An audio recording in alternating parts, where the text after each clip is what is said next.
The dynamic between Kobe Bryant and LeBron James has long been a topic of speculation, but thanks to Shaquille O'Neal, we now have some clarity, especially about how deeply personal the contrast between the two really was.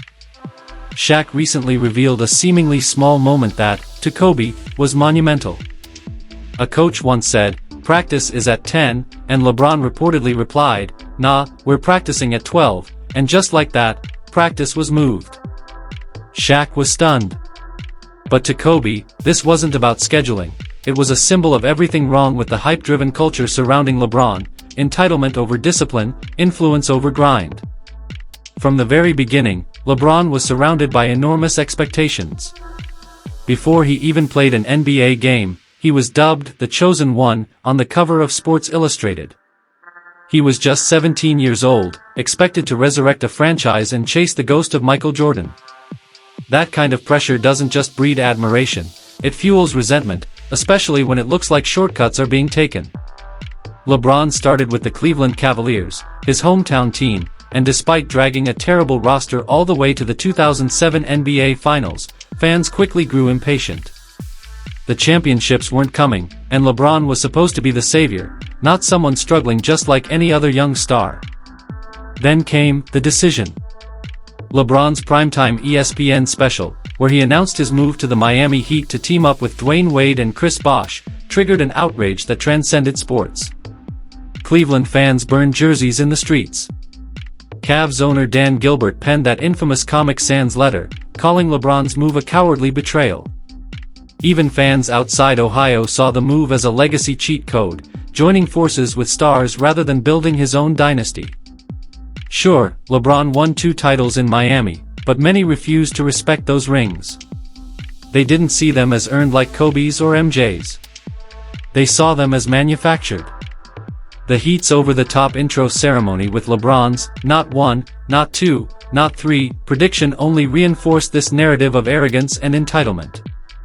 Eventually, LeBron returned to Cleveland and delivered an unforgettable title in 2016, down 3-1 against the 73-9 Golden State Warriors. It should have silenced the doubters. It didn't. When he left again, this time for the Lakers, critics claimed he was chasing legacy again, trying to insert himself into the pantheon of Lakers legends like Magic, Kareem, and Kobe. Even after winning a title with LA in 2020, the bubble championship was dismissed by some as illegitimate. They pointed to the lack of fans, no travel, and so-called soft competition. Then came the wild, baseless accusations, like performance enhancement rumors, fueled purely by disbelief that a 39-year-old could still dominate the league. But here's the core truth: people hate LeBron because he keeps winning, and worse, he keeps eclipsing the legends they worship. Every time he climbs another all-time list, becoming the NBA's all-time leading scorer, racking up assists, steals, minutes, he's seen not as achieving greatness, but as stepping on someone else's legacy. MJ fans hate it. Kobe fans despise it. As for Kobe, it's not clear if he disliked LeBron, but it's obvious he didn't revere him.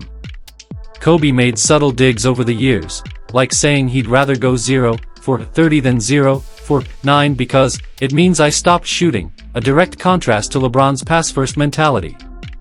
To Kobe, grinding through adversity was everything. He prided himself on never needing a super team. And fans latched on to that, built different energy, often using it as ammo against LeBron. Outside of basketball, LeBron's activism has also divided opinion. He's been unapologetically vocal on social issues, clashing with public figures like Laura Ingraham in the infamous "shut up and dribble" controversy. He's not just an athlete, he's a lightning rod. Every tweet, every post, every Taco Tuesday video gets dissected. Unlike Kobe, who didn't emerge in the social media era, LeBron lives under constant surveillance by millions. His moves are calculated, his image meticulously crafted, and to some, that feels inauthentic. Even his philanthropy is met with cynicism. The man opened a school, funded scholarships, and used his voice for change, yet some accuse him of doing it for attention. It's as if no matter what he does, someone finds a reason to discredit it. The truth? Comfort breeds contempt. LeBron has been in our lives for over 2 decades, and the more familiar he becomes, the more flaws people want to find. It's the same thing that happened with Tom Brady and Michael Jackson. Long exposure breeds scrutiny. And still, LeBron keeps going. Even in year 21, he's averaging numbers that would be impressive for a 25-year-old. His court vision, strength, and basketball IQ are unmatched. Shaq has often praised LeBron's skills, calling him the king and the bomb in interviews. But in the same breath, Shaq, like many players from his generation, draws a clear line between respect and fear. In a 2024 interview, Shaq admitted that players were afraid of MJ and Kobe, but not LeBron. He clarified that it's not a knock on LeBron's talent, it's just that fear is tied to aggression and killer instinct. Kobe and Jordan were predators. LeBron is more methodical. This generational tension exploded in March 2025 when LeBron appeared on the Pat McAfee show and subtly criticized the older generation's negativity toward today's NBA. Many believe this was aimed at Shaq and Charles Barkley, who often lament the lack of physicality in the modern game. Less than 2 weeks later, Shaq responded by calling today's league a cupcake era, highlighting the evolving divide in how basketball is played and perceived. To understand where this all comes from, we need to revisit Shaq and Kobe's history. Their partnership from 1996 to 2004 defined an era, dominant, successful, but deeply fractured. From day one, there was tension. Shaq viewed young Kobe as arrogant. Kobe kept his distance, focusing on proving himself. Yet, their mutual respect was undeniable. Shaq famously encouraged Kobe after a brutal playoff game in 1998, telling him, "One day, they'll fear you at the end of the game." That belief was powerful. They won 3 straight titles from 2000 to 2002, but by 2003 to 2004, the rift widened.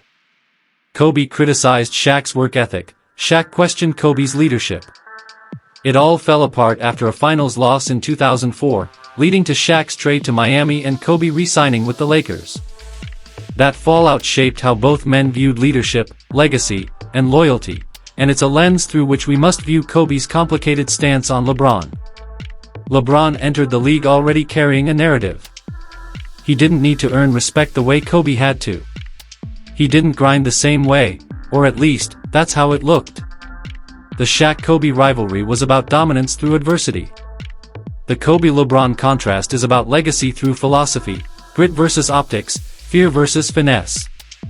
In the end, LeBron may never be feared the way Kobe was.